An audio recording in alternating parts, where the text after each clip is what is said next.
Dos noticias. Uno, hoy voy a hablar con mi esposa tras 2 años de no hacerlo. Dos, mi esposa está muerta. Falleció hace 2 años en extrañas circunstancias. Es mi día de descanso y la cita es hasta la noche, así que aprovecharé el tiempo para estar en la playa. A Lucía le encantaba el mar.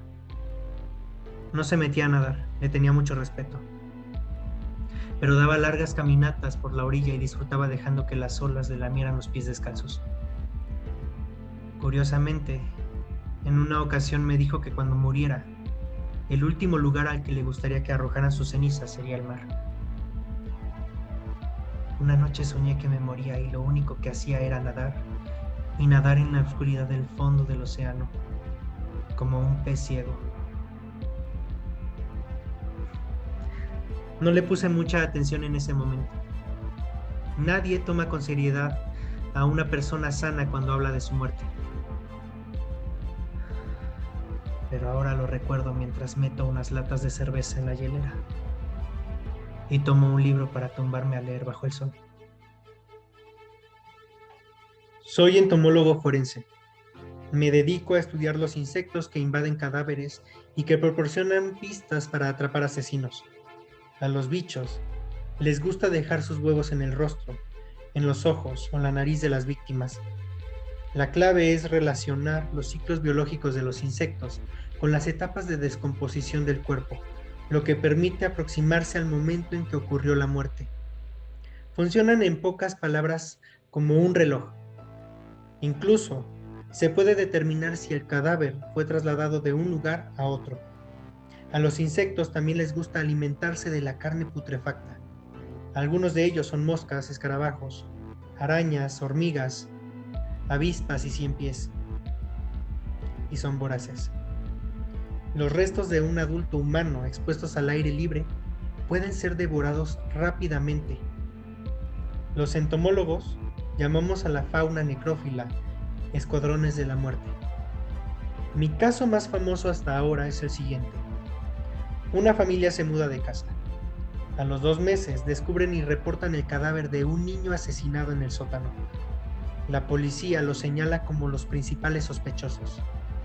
Sin embargo, al analizar los insectos que habían colonizado el cadáver, pude determinar que el crimen había sido cometido antes de que dichas personas se trasladaran a vivir a esa residencia. Entonces, se acusó a los anteriores inquilinos, una pareja de ancianos, que resultaron ser los abuelos del niño, auténticos perpetradores del asesinato. Una familia entera salvó el pellejo gracias a un puñado de ácaros. Hace 6 meses mi amigo Leonardo me dijo que conocía a un medium. Me aseguró que no era un estafador y que podía comunicarme con mi esposa. Lo escuché con respeto, pero me negué.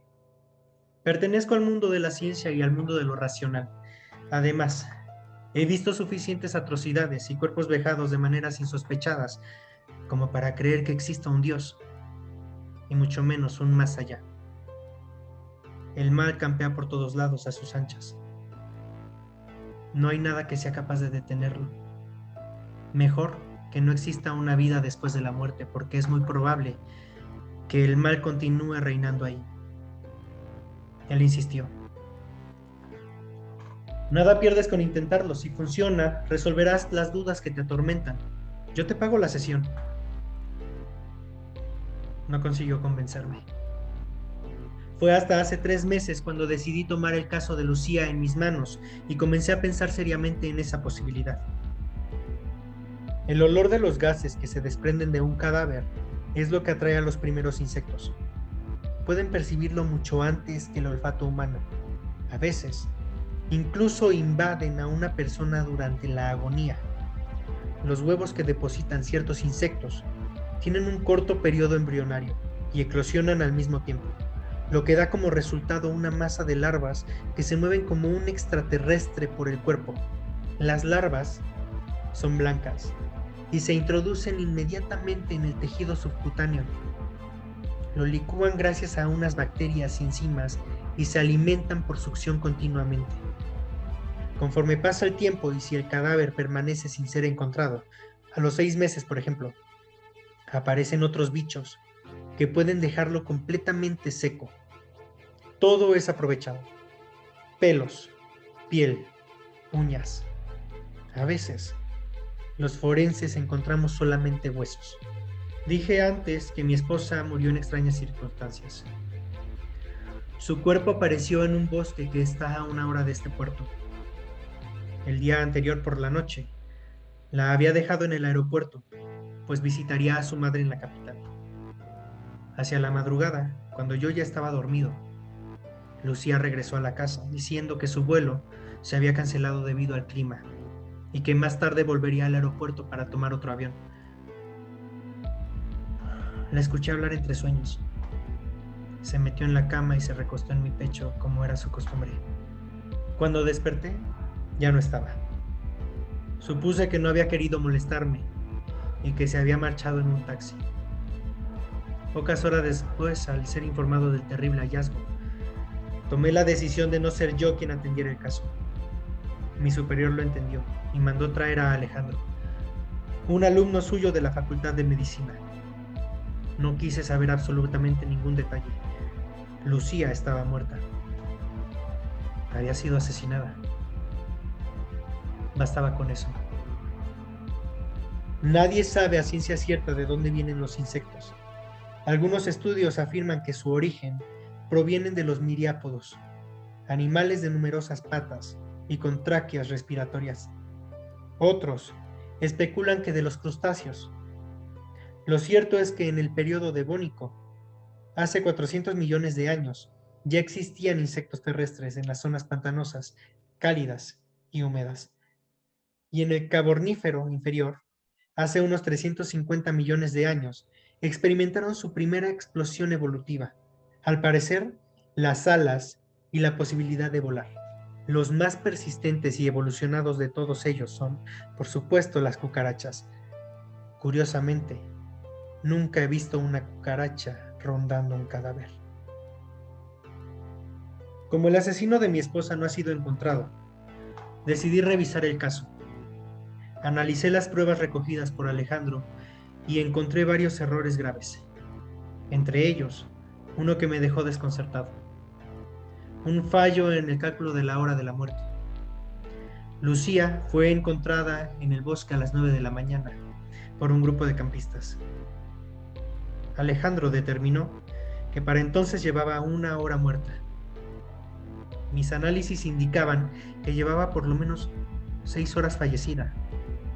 Es decir, había muerto en la madrugada, cuando se suponía que estaba en mis brazos dormida.